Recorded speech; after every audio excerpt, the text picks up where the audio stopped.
Hey everyone, it's Maddie. Welcome back to my channel, and today's video is one I've been wanting to make for a while also, and it's all on the topic of C-Peptide, which is the other fundamental testing that we can do to really distinguish a type 1 diabetic from a type 2 diabetic.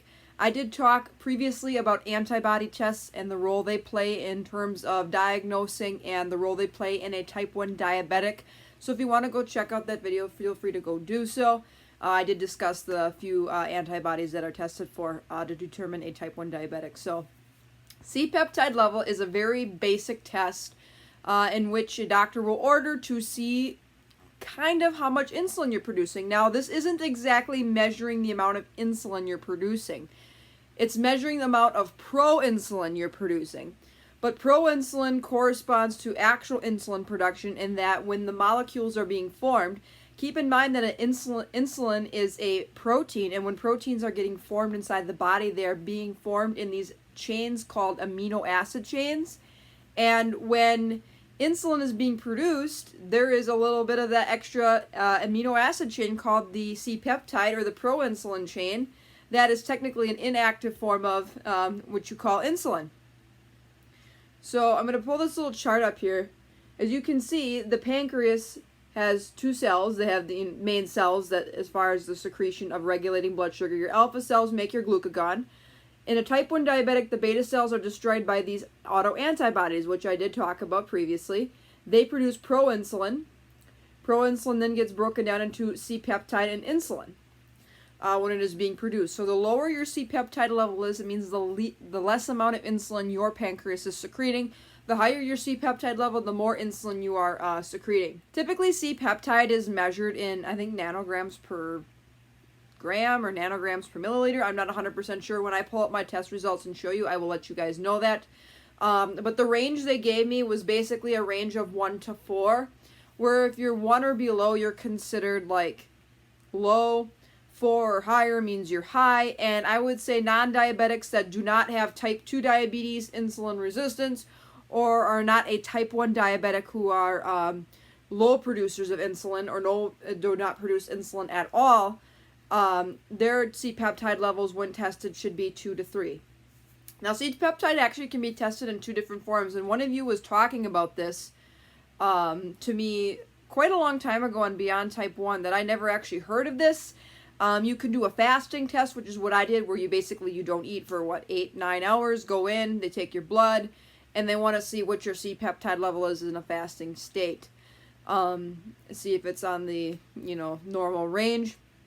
The other test they can do is they can actually induce a high blood sugar, and this is usually done in like a hospital or a clinic where they can monitor you closely, where they will jack up a type 1 diabetic's blood sugar to 300-400, and then take blood to see if your body is producing insulin in response to that blood sugar rise. And obviously, if you're a type 1 diabetic, it isn't going to work. Your blood sugar is just going to keep going up and up and up until you get into DKA.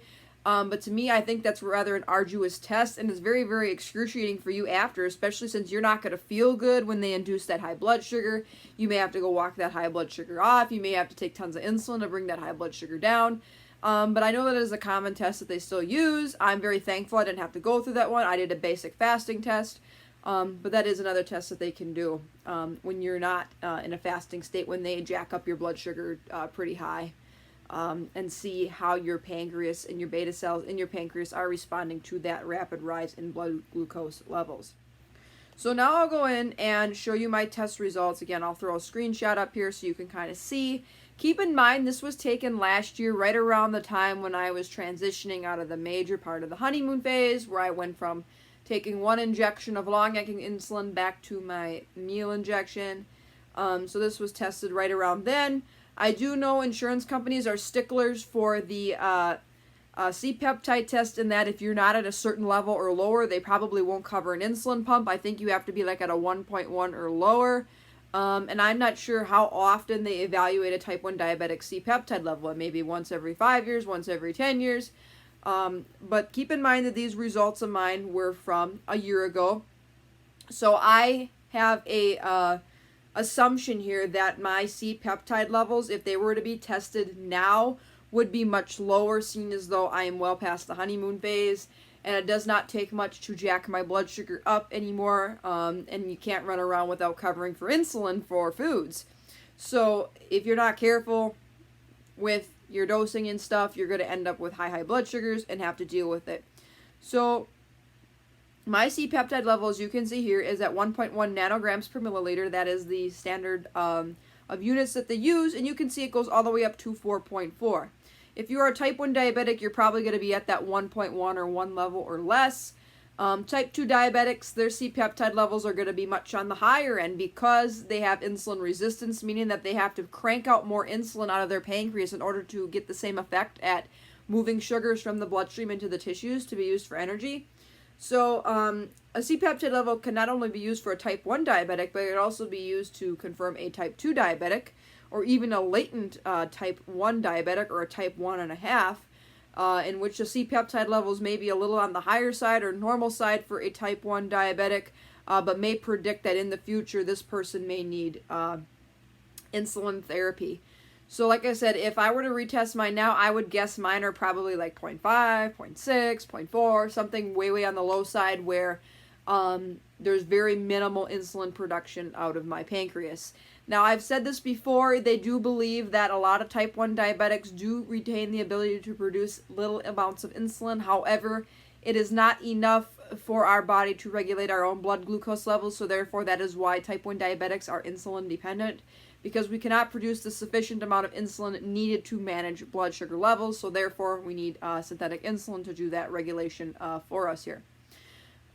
These tests are probably covered by insurance. I know last year when I had mine done, I think I ended up paying like $15 for all my special antibody tests and the C-peptide test to be sent out. It had to be sent out to a lab in the bigger cities of my state. I think it was sent to Milwaukee or Madison to be tested because they only have, so many labs that can really test these fine-tuned things.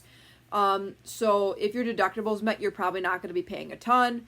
If, however, at the beginning of the year your doctor wants to retest your C-peptide levels, or your insurance wants your C-peptide levels again to prove that, hey, she's insulin dependent, she has type 1 diabetes, she doesn't produce adequate amounts of insulin, she needs to have, she has the rights to this insulin pump, or we're going to cover it for her, you may have to do that, and then you might have to end up paying more, seeing as though your deductible wouldn't be met.